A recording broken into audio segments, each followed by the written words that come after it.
Lesson 51, A Course in Miracles. Okay, it's time for the review. So we review all the lessons that we've already done. So I'm going to walk you through this, but first I wanted to just say that when you are in alignment, you will feel like you're kind of sitting back. Like in your body, it feels kind of like your presence has moved back. Because when you're in anxiety and you're in your ego, and when something is coming up for you, you'll feel like you're right here in front, like everything, all your energy is right here, and it's very anxious, and you can't really think clearly. So that's one way to distinguish when you're in your higher self, when you feel like you're sitting back and just allowing things to enter and come in, release. That's the feeling that you want to have. It's a feeling of peace, stillness, everything's okay.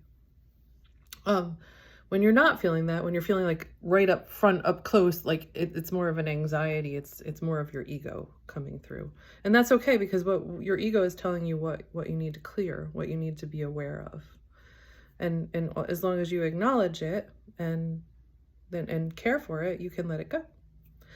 Okay, so the review is, I would read the long instructions of the review, but basically they just say that we're not going to do this in any certain way. You're just going to read through everything, and whatever sticks out for you, you kind of attend to that. So there's going to be 5 lessons that we're reviewing each day.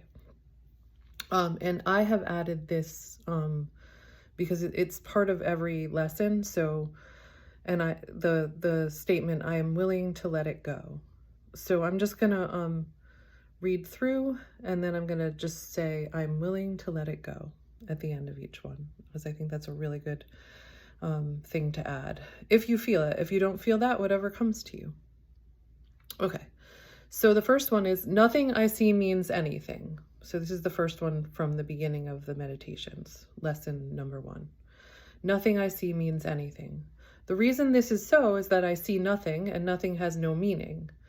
It is necessary that I recognize this, that I may learn to see. What I think I see now is taking the place of vision. I must let it go by realizing it has no meaning, so that vision may take its place. I am willing to let it go.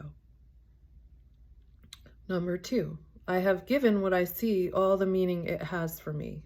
I have judged everything I look upon, and it is this and only this I see. This is not vision. It is merely an illusion of reality, because my judgments have been made quite apart from my reality, or from reality.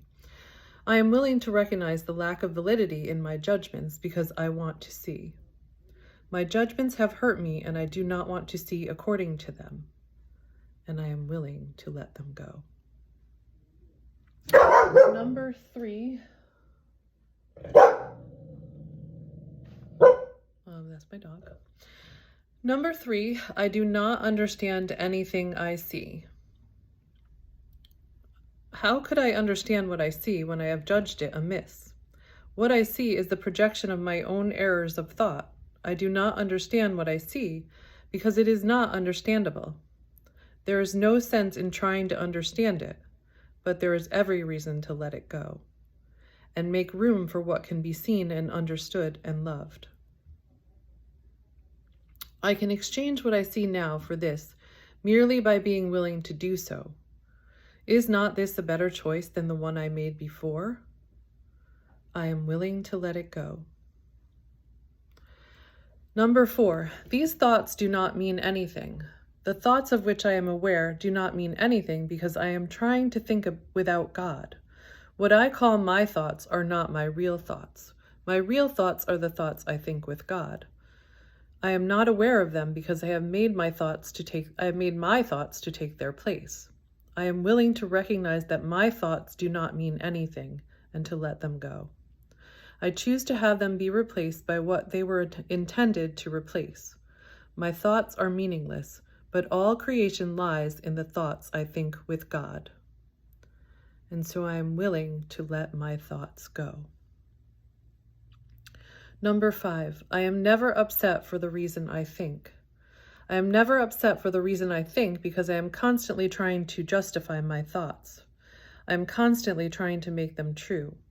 I make all things my enemies so that my anger is justified and my attacks are warranted.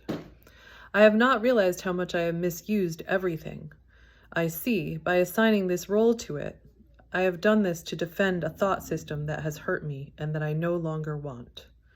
I am willing to let it go. And so it is.